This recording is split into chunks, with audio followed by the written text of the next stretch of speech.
So I'm Mark Peter Wright. I am an artist working primarily in sound art contexts, and my work is a kind of critical exploration of the relationship between humans, animals, environments and their associated technologies of capture. And my work usually finds its way into galleries, but also has a life in site-specific locations, on publications, performances as well, so it goes in lots of different contexts. My name's Helena Hunter. I'm a visual artist and I'm based in London in the UK. My work historically has been very much concerned with performativity and performance, although I do make film and video work as well. And usually I also work with text, and my work draws from kind of conceptual art and forms of institutional critique, and usually what I'm doing is exploring kind of the concept of the body or a body within the gallery space and what that means to kind of navigate or negotiate the body in that context. More recently I've been exploring the body in relation to kind of animals, so kind of the human and the post-human. So the animal, in relation to kind of science and technology, and also kind of exploring materialities. The body in relation to kind of different materials and how it kind of acts and interacts with these materials, and kind of what might happen and what might come from that, and what new forms of embodiment and subjectivity could be made. So we also have a collaboration where we work together, myself and Mark, and we've been exploring, it's a research practice, and it's all about kind of process. And during this residency, which was at Bòlit, of which we were invited by Denise Blacker, who's a curator and an artist, we wanted to explore materials and material histories. And so what we focused on was sugar, and we wanted to look at the different properties, histories, compositions, chemical compounds, molecular elements, but also the kind of social-political sort of weight or subject matter around sugar. So taking something that's every day, you use it every day, you have it maybe in your tea or you use it in cooking and you don't really think about it, but we wanted to really focus in on this element, this sugar, and really kind of pick it apart as to sort of, you know, and trace like where it comes from, where it goes, how is it affecting the environment, how does it affect people, and just really kind of get into that and dig into that in a kind of very detailed and precise way.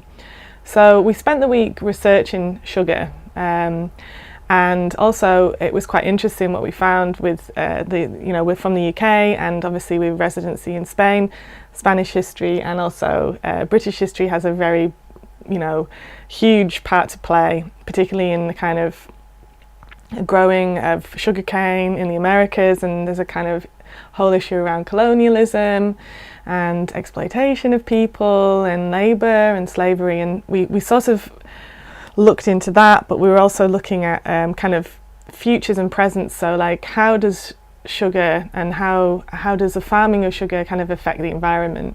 And we found that actually it has quite quite big implications, and particularly around sort of 1400, when Christopher Columbus sailed over to the Americas. He started growing sugarcane, and from 1400 to 1600 there was this huge kind of reconfiguration agriculturally of the land, which had an impact, a really big impact on the environment. So there was a huge drop in CO2 levels.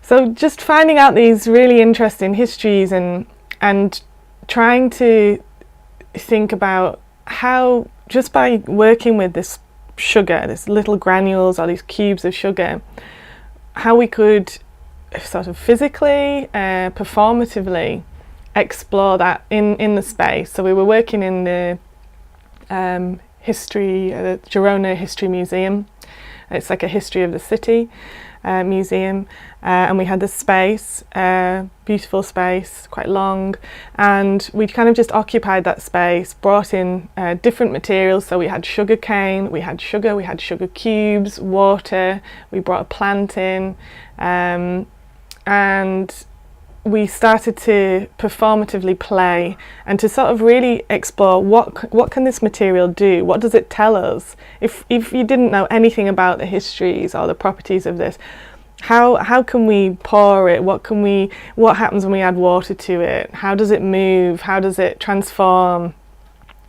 And from that we found our way back through, so working directly with the material, we found our way back through to these things that we've been researching. So these kind of histories and geopolitical, ecological consequences in a way of this material. We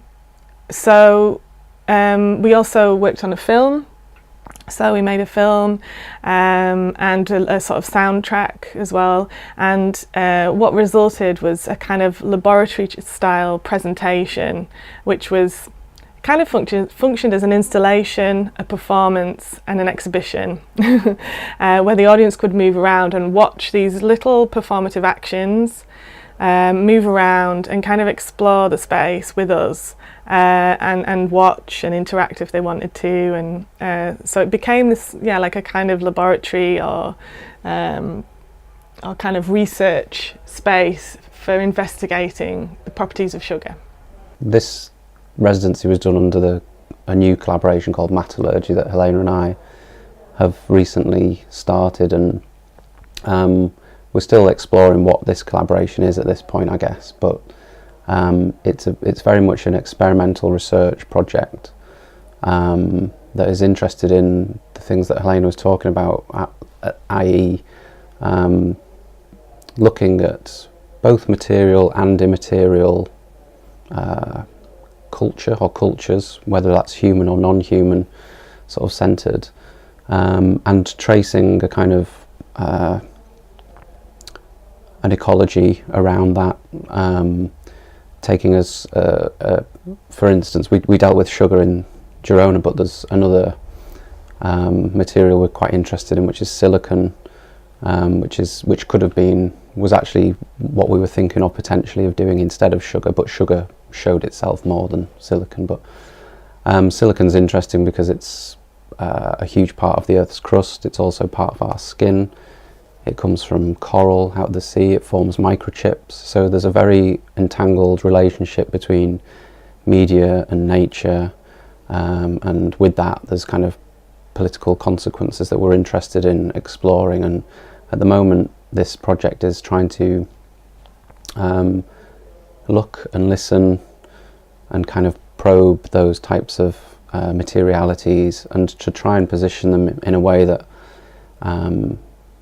draws a consequence or draws an ethical question through the materials. So not being too prescriptive or too didactic with what we say or give or represent in the art pieces, but to try and let the materials and play and let the materials perform their selves, really.